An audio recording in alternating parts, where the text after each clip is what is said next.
start point is assessment of self-knowledge. What makes you you? In fact, isn't that the start point for everything? And we know ourselves so well. In fact, nobody knows us more than we do. And yet, the most difficult question in an interview is when the interviewer asks us, tell me something about yourself. And then we start to answer with, my qualifications are, or I've studied in this school, I come from that place. And that is not what you are. That is what you do or what you've done. So who are you? This is what self-knowledge wants to explore.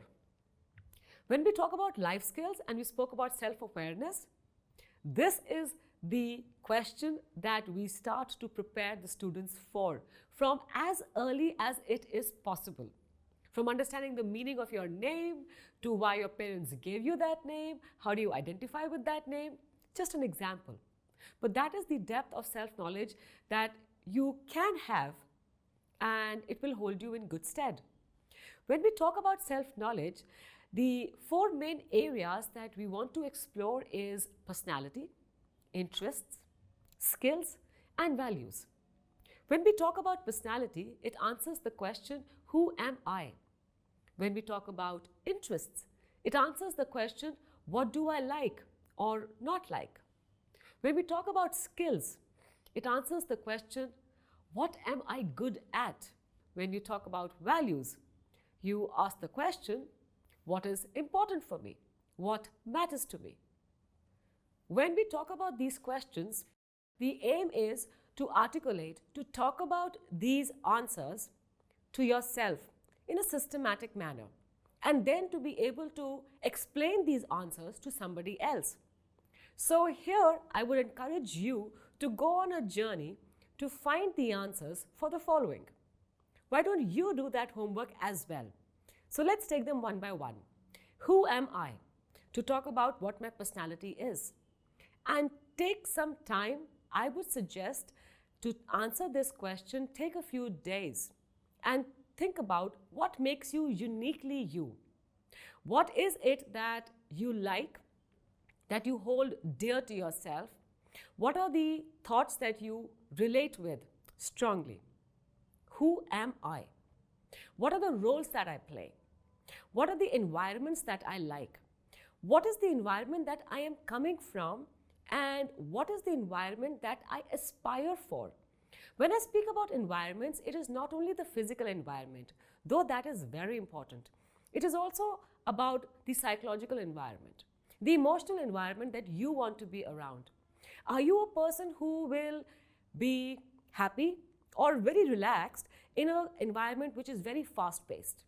Or are you a person who likes an environment which is easygoing, systematic, planned? So what do you like about that? Who are you? Very important to ask. Next, my interests. What do I like?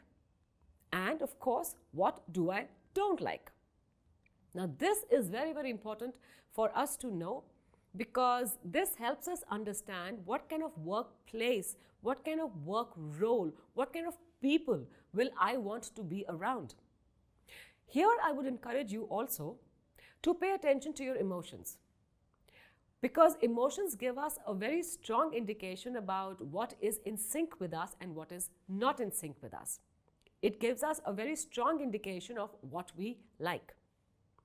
Very closely linked to what we like, that is our interests, is our skills. What am I good at? What is that work? What is that subject that I want to study, I want to do, and it comes to me easily? When I say easily, I mean that the effort that you put in, because every work has effort.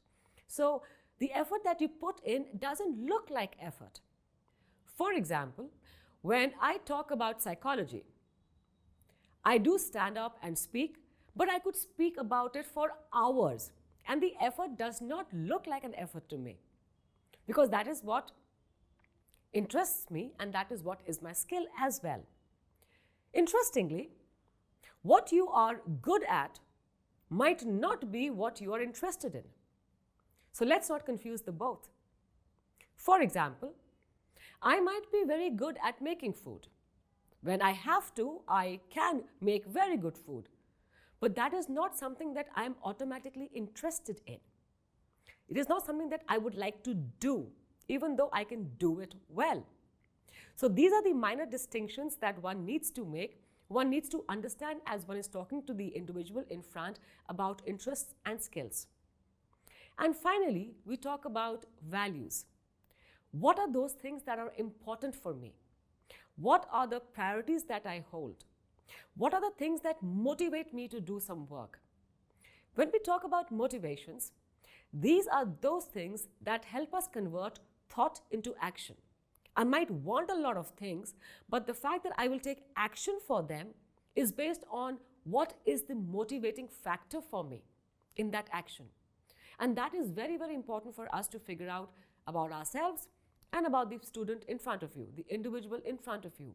To ask this question as, what about this thing is attractive to you?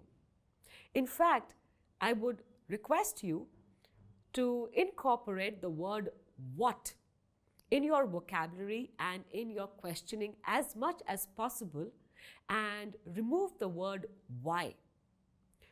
Because whenever we are asking what about this subject interests you, or what about that you don't like, it helps us to encourage the other person to explain that.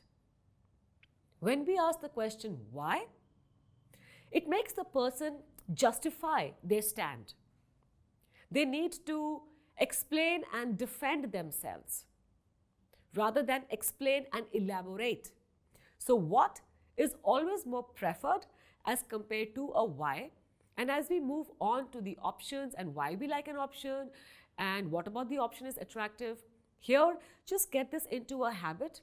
And even as a teacher, when you're asking students about themselves, not about the subject, about themselves, the more you incorporate the what questions or the how questions, you will see a shift in the way people respond to you. And now, before we move to the next point, homework for you, do not forget. Answer these questions as honestly and as extensively as possible. Who am I? What do I like? What am I good at? And finally, what is important to me? Answer these honestly.